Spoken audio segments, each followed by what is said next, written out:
تو جو بیت رہی تھی بلال پر، ابو فقیہ پر، زنیرہ پر، جو ان پر بیت رہی تھی، جو خباب پر بیت رہی تھی، جس طرح ہلاک کیا گیا ہے حضرت سمیہ کو، حضرت یاسر کو، یہ ساری تکلیفیں انہیں بھی تھی، لیکن کیا اس کا یہ بالواسطہ ایذا محمد کے لیے نہیں تھا صلی اللہ علیہ وسلم، آپ کے ساتھی، آپ کے جانثار.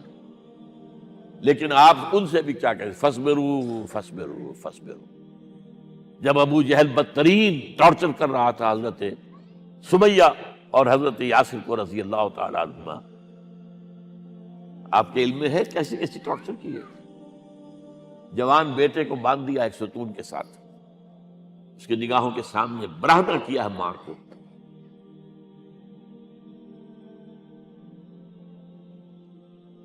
ہاتھ میں ایک مورتی ہے. جب تنگ آ گیا، ستا کر تنگ کر کے مار مار کے حضرت سمیہ ٹس سے مس نہیں ہو رہی. کہتا ہے تم ایک دفعہ کہہ دو سمیہ کہ ہاں اس مورتی میں بھی کچھ ہے، میں تمہیں چھوڑ دوں. انہوں نے تھوک دیا، برچھا مارا ہے شرمگاہ کے اندر.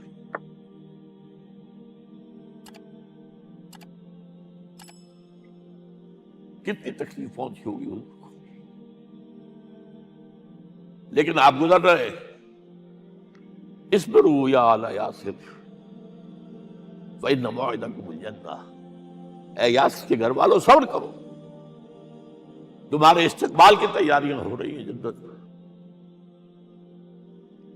یہ سیرت کوئی بناتا سناتا ہے، یہ سیرت. یاسر کے ساتھ کیا کیا ہے؟ 4 اونٹ نر سانڈ، اور ان کے ساتھ رسے باندھ کر ایک رسے سے ان کا ایک بازو باندھا، ایک سے دوسرا بازو، ایک سے ایک ٹانگ، دوسرے سے دوسری ٹانگ. انہیں دوڑایا ہے کہ پرکھتے ہو جیسے قسم کے. یہ دین ایسے ہی قائم نہیں ہوا. عدل و انصاف کا نظام ٹھنڈے ٹھنڈے قائم نہیں ہوتا، گھر میں آرام سے بیٹھے ہوئے قائم نہیں ہوتا. اور سنیے، 3 برس شیب بنی ہاشم کے تو قید ہے. 3 برس ٹوٹل بائیکاٹ. ایک گھاٹی، ادھر پہاڑ ادھر پہاڑ، دونوں طرف جو ہے پہرے، کوئی کھانے پینے کی چیز اندر نہیں جائے گی. اور پورا خاندان بنی ہاشم، وہ بھی کہ جو ایمان نہیں لائے، وہ قبائلی زندگی تھی نا. بنو ہاشم چونکہ حضور کو پشت پناہی چھوڑنے کو تیار نہیں ہوئے، ابو طالب نے آخری وقت تک بھی ساتھ نہیں چھوڑا. ہاں، آخری وقت کے قریب ایک بات ہو گئی تھی. ایک مرتبہ تو ہوا کہ وفد آیا ہے قریش کا کہ اپنے بھتیجے کو روک لو، وہ ہمارے معبودوں کی توہین کرتا ہے. ابو طالب نے بلایا اور آپ سے کہا کہ یہ کچھ اپنے رویے کو بدلے. آپ نے فرمایا چچا جان، اب تو چاہیے میرے ایک ہاتھ پر سورج اور دوسرے پر چاند رکھ دے، میں اپنے اس مشن کو چھوڑ نہیں سکتا. اور ابو طالب کے عین انتقال کے وقت جو معاملہ ہوا، جب وفد آیا ہے کہ ٹھیک ہے اب ہمارا جو ہے صبر کا پیمانہ لبریز ہو گیا ہے، اب ٹھیک ہے آ جاؤ میدان میں، تم بھی ساتھ چھوڑنے کو تیار نہیں ہو. ابو طالب نے بلایا آپ کو، بھتیجے مجھ پر اتنا بوجھ نہ ڈالو جو میں برداشت نہ کر سکوں.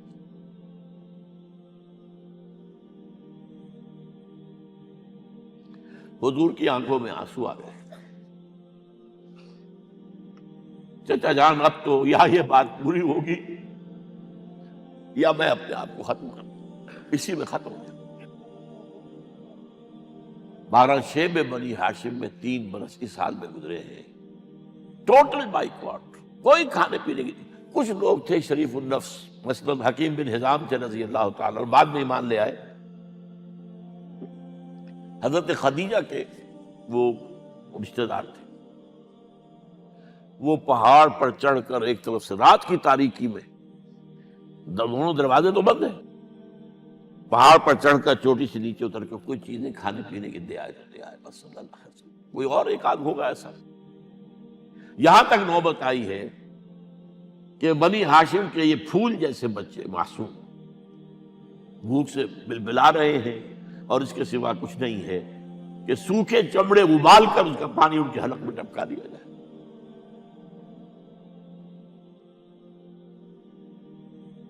اور جو ہوا وادی طائف میں، جب مکے والوں نے فیصلہ کر لیا کہ آپ قتل کر دو، ابو طالب بھی فوت ہو چکے ہیں، اب کوئی اندیشہ نہیں، کوئی خانہ جنگی شروع نہیں ہوگی، کوئی انٹرا ٹرائبل وار نہیں ہوگی، تو آپ طائف گئے ہیں۔ شاید وہاں کے 3 سردار تھے بڑے، اور یہ طائف اصل میں قریشی کا سمجھیے کہ یہ ان کا گرمیوں کا یہ صحت افزا مقام تھا۔ یہ تمام جو سردار تھے مکے کے، ان کی جائیدادیں وہاں تھی، باغات تھے، اور وہاں کے بھی 3 سردار تھے، تو شاید ان میں سے کسی کو اللہ توفیق دے دے۔ وہاں گئے ہیں اور صرف ایک ساتھ ہیں، حضرت زید بن حارثہ، حضرت ابوبکر بھی ساتھ نہیں، سائے کی طرح ساتھ رہنے والا بھی ساتھ نہیں تھا۔ وہاں جا کر جو آپ نے تینوں سے بات کی ہے، تینوں نے وہ باتیں کہی ہیں جو کلیجے کو چیر جائیں، اور اس میں کیا ہو رہا ہے؟ اسٹریٹ ارچنز جو کہلاتے ہیں ہمارے یہاں، جھوکرے گلیوں کے، انہیں اشارہ کر دیا ذرا ان کی خبر لو، اب وہ پتھراؤ کر رہے ہیں۔ جیسے ہمارے ہاں کوئی آ جاتا ہے، کوئی نیم پاگل یا کوئی اور کسی طرح کا مست قسم کا آدمی، اور اس کے اوپر چھوکرے چاروں طرف ہوں اور ستا رہے ہوں، یہ نقشہ تھا، اور طائف کی گلیاں تھیں، اور محبوب رب العالمین تھے۔ ادھر سے پتھر آ رہے ہیں تو زید بن حارثہ رکاوٹ بن گئے، لیکن پیچھے سے آ رہے ہیں، وہ کیسے روکیں گے؟ پیچھے جاتے ہیں تو ادھر سے آ رہے ہیں، جسم لہو لہان ہے، خون رس رس کر زخموں سے جوتیوں میں آ کے جم گیا ہے۔ پھر وہاں سے آپ نکل کر گئے ہیں، ایک باغ میں تھوڑی سی پناہ لی ہے تھوڑی دیر کے لیے، جوتے بڑی مشکل سے اترے ہیں، خون جمع ہوا، اور وہ جو پھر دعا نکلی ہے آپ کے، وہ کلیجے کو چیر جانے والی ہے۔ اللہم الیک اشکو ضعف قوتی وقلت حیلتی وحوانی علی الناس، اے اللہ تیری جناب میں فریاد لے کر آیا ہوں، اپنی قوت کی کمی کا، اپنے وسائل کی کمی کا، اور لوگوں میں جو رسوائی ہو رہی ہے، الی من تکلنی الی بعید یتجہمنی او الی عدو ملکت امری، مجھے کس کے حوالہ کر دیا ہے؟ مجھے دشمن کے حوالے کر دیا جو چاہے میرے ساتھ کر گزرے۔ لیکن پھر مقام عبدیت کا ظہور ہوتا ہے، ان لم یکن علی غضبک فلا ابالی، اے اللہ اگر تو ناراض نہیں ہے، مجھے اندیشہ یہ ہو گیا کہ کہیں تو ناراض تو نہیں ہو گیا ہے، کہیں تو نے میرا ساتھ تو نہیں چھوڑ دیا ہے۔ اگر تو ناراض نہیں ہے تو مجھے کوئی پرواہ نہیں، جو ہو سو سر تسلیم خواہ میں جو مزاج یار میں آئے۔ واپس آئے ہیں تو مکے میں داخل نہیں ہو سکتے تھے، وہاں تو قتل کا فیصلہ ہو چکا تھا۔ بہرحال یہ چند باتیں میں نے آپ کو بتائی، باقی تو یہ کہ غار ثور ہے کیسی کیسی، اور پھر غزوہ بدر سے پہلے کی رات ہے، اور وہ آپ کا زندگی کا طویل ترین سجدہ ہے، اس میں جہاں تک یہ الفاظ بھی آپ نے کہہ دیا، اللہ اگر کل یہ جو 313 یہاں جمع ہیں اگر یہ ختم ہو گئے تو پھر قیامت تک تیرا نام لینے والا کوئی نہیں ہوگا، میں آخری رسول اور میری یہ 15 برس کی کمائی ہے۔ اس وقت کہا حضرت ابوبکر نے، وہ پہردار کی حیثیت سے کھڑے تھے، کہ حسبک حسبک حضور بس کیجئے بس کیجئے۔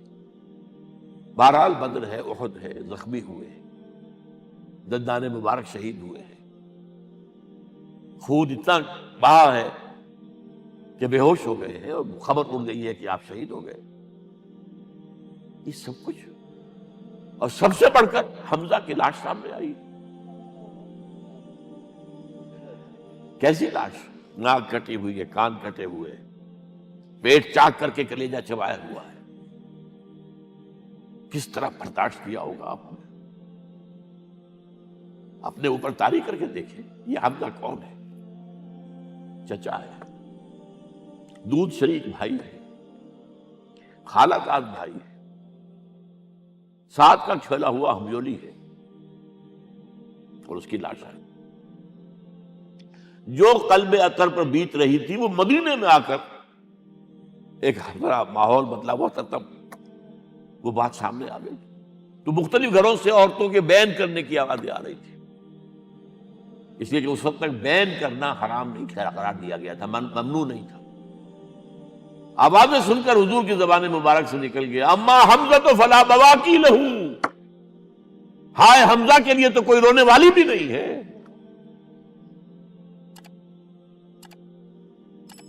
اس پر پھر صحابہ نے، انصار نے اپنے ہاں کی خواتین کو حضرت صفیہ کے یہاں بھیجا، وہ سگی بہن تھی، وہاں انہوں نے جا کے بھی تعزیت کی بہن کی.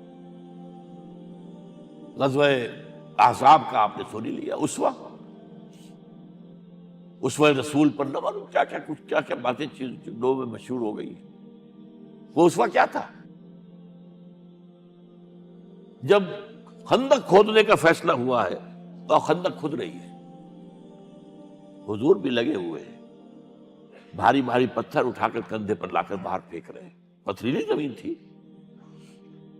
ایک پتھر کسی سے ٹوٹا نہیں تھا، تو حضور نے جو ہے 3 دفعہ جو اس کے اوپر ضرب لگائی تب ٹوٹا ہے.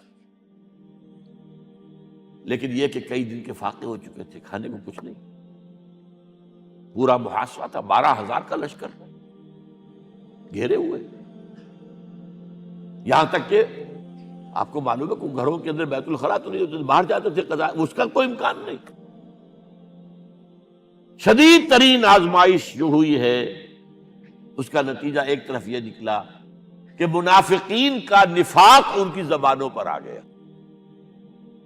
قرآن مجید میں ہے یہ انہی آیات میں، ما وعدنا اللہ ورسولہ الا غرورا، ہمیں تو اللہ اور اس کے رسول نے دھوکہ دے کے مروا دیا. ہم سے کہا تھا کہ قیصر و کسریٰ کے خزانے تمہارے قدموں میں آئیں گے، اور حال یہ ہے کہ اب رفع حاجت کے لیے باہر نہیں جا سکتے، کھانے کو کچھ نہیں. اس وقت کچھ صحابہ آئے ہیں حضور صلی اللہ علیہ وسلم سے، دیکھیے فاقے سے کمر دوہری ہوئی جا رہی ہے، ہم نے اپنے پیٹوں پر پتھر باندھے ہوئے، چادروں کے ساتھ پتھروں کسا ہوا تاکہ کمر سیدھی رہے. حضور نے اپنا کرتا مبارک اٹھا کر دکھایا 2 پتھر میں. یہ ہے اسوہ، یہ ہے آپ کی سنت، آپ کا اسوہ حسنہ. لیکن اس اسوہ حسنہ سے فائدہ کون اٹھا سکتا ہے؟ لقد کان لکم فی رسول اللہ اسوۃ حسنۃ لمن کان یرجو اللہ والیوم الآخر وذکر اللہ کثیرا. اسوہ تو اپنی جگہ ہے، قرآن میں ہدایت سب کے لیے، ھدی للناس، لیکن فائدہ اٹھائیں گے صرف متقین، ھدی للمتقین ہے سب کے لیے. اسوہ سب کے لیے ہے، لیکن استفادہ وہی کر سکے گا جو 3 شرطیں پوری کرے: اللہ اور یوم آخر پر ایمان، اور اللہ کا ذکر کثرت کے ساتھ.